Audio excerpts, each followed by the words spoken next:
halin da zai dinga bibiyar duk wani abu da take yi a cikin jami'ar. To amma saboda ganin cewa akwai wasu abubuwa da ake a jami'a wanda bai dace ba ko wanda hankali ba zai ɗauka ko wanda addini ya hana, to kana ganin haka baya kawo sababin da yake sa yayi ba sa bari ayansu shiga jami'a? Wato kamar yadda na gaya maka, mu a al'adarmu kasan ai mutane suna tafiya da al'ada ne irin tasu. Da yawa a bangaren arewacin Najeriya misali, kamar tun da na anan rayuwata, akwai mutanen da har yanzu ba su yarda da wannan ilimin addinin na boko ba, wanda kuma addinin musulunci abin da ya ce alhikmatu dalatul mu'min aina ma wajada akadha biha.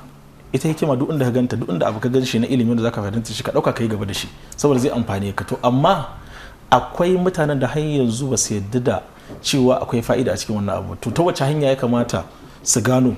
Shine ta wajen malamai hanyar suna nan suna tashi suna bada gudunmawa wajen yin wa'azuzzuka da faɗakarwa da kuma duk abin da zai shafi, ka gane, ita cutarwa ga al'umman ma gaba ɗaya. Domin me ai magana muke akan ilimin ya mace yadda za ta je makarantar jama'a ta je ta yi karatu, domin me ta bada gudunmawa ita ba a cikin al'umma, ko ba haka bane ba? To mala algashi ka ɗauko bayani kuma lokaci yana nema mana halinsa. To a minti ɗaya ko a sakon 60 wani irin kira kai ga iyaye kan kula da 'ya'yansu wajen ba su tarbiyya da kuma ilimi da har zai kai su yi karatun gaba da secondary wato karatun jami'a?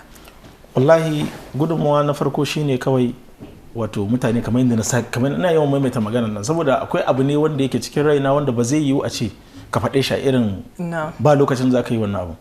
Akwai mutumin da duk yadda ka kai ka kawo, inda mai Allah ya ce mazala sallallahu alaihi ce kamata dini tunan, duk abin da kai za a yi maka shi. Saboda haka idan ka sa Allah a ranka kai abu dan Allah, to idan ka aje yarka a nan ka tafi bayan duniya, gashi nan kana kallo abin da ya faru akan annabi guda dauki mata sai ya je aje ta yi tafiya ba mace bace ba, duk da a lokacin ba mutane amma Allah ya kare ta a lokacin.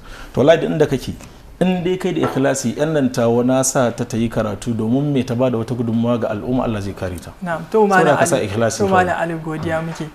Jama'a masu kallon mu da sauraron mu duka a nan muka kawo karshen shirin namu da bakon mu na mako wanda muka tattauna da dan uwa dalibi da ke karatu a Jami'atul Jazira wato Ali Muhammad Usman. Sai ku tara wani makon Allah ya kai mu don jin mu dauke da wani sabon maudu'i mai muhimmanci. Ni dan uwanku Saddam Musa Khalid Totoro da na shirya na gabatar tare da abokan aiki.